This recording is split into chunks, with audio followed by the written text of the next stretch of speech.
do të gjendet një superfuqi edhe për ne që do të bëjmë ndryshimin, apo ka një të vërtet në thelb? Ka një të vërtet, po të vërtetat nuk janë ato që mendojmë ne. Do të bëj një ekspoze fare të shkurtër. Po. Përfshirja e shqiptarëve në kultivimin e drogës ka filluar në mënyrë masive në nivel industrial në kohën e Samir Tahirit në 2013 e mbrapa. Në 2014 e mbrapa, 2014-2015, grupet shqiptare të krimit të organizuar, që ishin proksi të grupeve italiane mafioze të trafikut drogës, fillun edhe u zhvendosën në Amerikën Latine. Në 2016, në 2017, DEA dhe FBI-a fillun të kthejnë kokën nga grupet shqiptare të trafikut drogës. Nëse ju kujtot, janë bërë edhe kapje në portet spanjolle, në portin e Durrësit, në portin në Malin e Zi, kanë qenë gjitha operacionet të autoriteteve amerikane. Dhe grupet shqiptare fillun duke tërheq vëmendjen. Kjo kohë përkon edhe marrëdhjen e Edi Ramës në pushtet. Paralelisht me këtë, është në të njëjtën kohë që Hezbollahu dhe Garda Revolucionare Iraniane filluan të vendoseshin në Amerikën Latine me qendër në Venezuelë, të cilën e përdorën përveç gjërave të tjera, edhe për bërjen e trafikut ndërkombëtar të drogës. Do të kuptojmë që Garda Revolucionare Islamike e Iranit, një pjesë dërmuese të aktivitetet të tyre në linjën e mesme, në Siri, në Liban, në Yemen, në Irak, e kanë financuar në mënyrë të fshehur me këta aktivitet paligjshme. Ka arsye të besohet shumë që Garda Islamike ka bashkëpunuar me grupet shqiptare të krimit të organizuar në trafikun e drogës. Nëse kujtohet, zëvendës drejtori i FBI-s, që dha dorëheqje ndje u largu, Dan Bongino, ka qenë një gazetar podcaster. Para se të bëjë drejtori i FBI-s, në një podcast të tij, ka bërë, kur doli çështja e McGonigal, ka bërë një lidhje direkte midis kartelit meksikan të Sinaloas dhe grupeve shqiptare të trafikut drogës.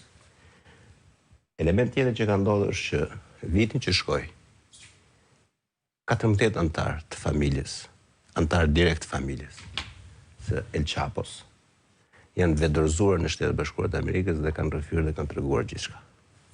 Venezuela përpos pozicionit ose arsyeve gjeopolitike dhe ekonomike të Shtetet Bashkuara të Amerikës, ka luajtur rol kryesor, pikë kyçe, pikë nevralgjike në bashkërendimin e trafikut ndërkombëtar të drogës dhe interesave të shteteve armike ndaj SBA-ve dhe veçanërisht Iranit.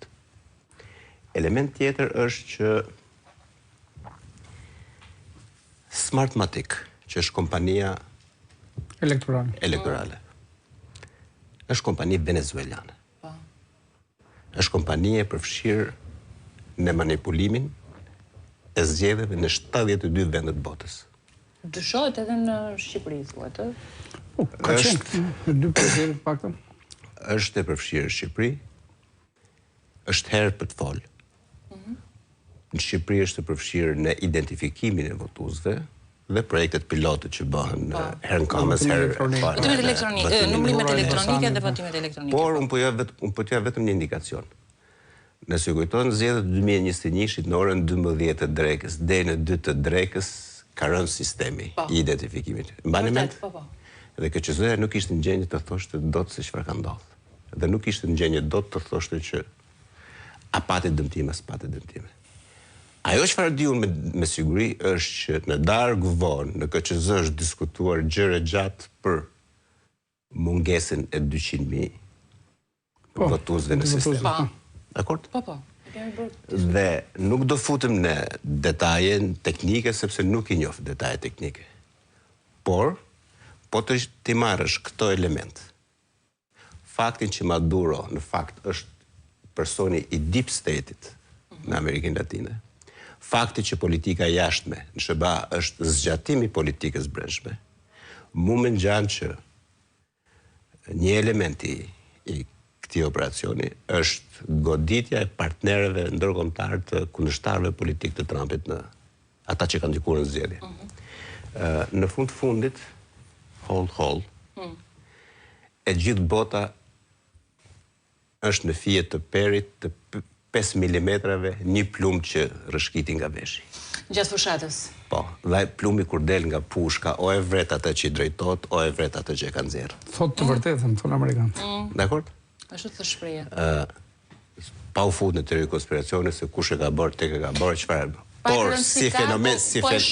Por si fenomen politik, ai plum që del kthehet, mos kthehet fizikisht, kthehet politikisht dhe po ndodh.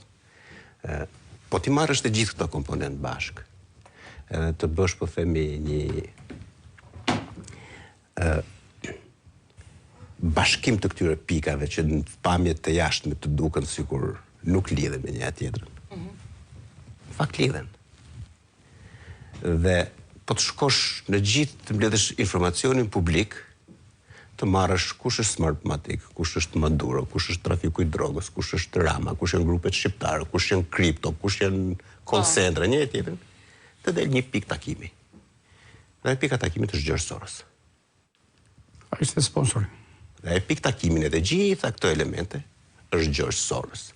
Nëse zhvillimet në Venezuelë nuk kanë lidhje ndoshta të drejt për drejt, siç perceptohet nga publiku që amerikanët e morën një lider që ka vjedhur zgjedhjet, po bën edhe trafik droge, edhe dërguan helikopterët edhe e morën, edhe në Shqipëri do ndodhi e njëjta gjë?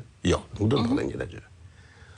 Por po të shikosh pastaj është goditur filozofia që e ka mbajtur po të shikosh në këmbë. Po të shikosh në politik nuk ka gjë të rastësishme. Po të shikosh momentin kur luftanijet filluan edhe rrethuan Venezuelën, është përkon në kohë, me momentin kur Spaku e rrethoi Edi Ramën, edhe në zyrën nëpërmjet Belinda Ballukut, edhe në shtëpinë nëpërmjet Akshit. Tani, a janë të rastësishme, apo se janë të rastësishme, thash, në politik nuk ka të rastësishme, por ku janë aktorët e njëjtë, faktorët e njëjtë, objektet edhe subjektet e njëjta, pavarësisht distancës gjeografike, mu nuk më ngjan. Mirë, le të përdorim dhe rregullin e treshit, nuk jam kundra. Edhe me rregull treshit dalim në një përfundim. Më ka bërë përshtypje Ilda reagimet. Nuk do të shkoj larg, unë biles pak më parë lexova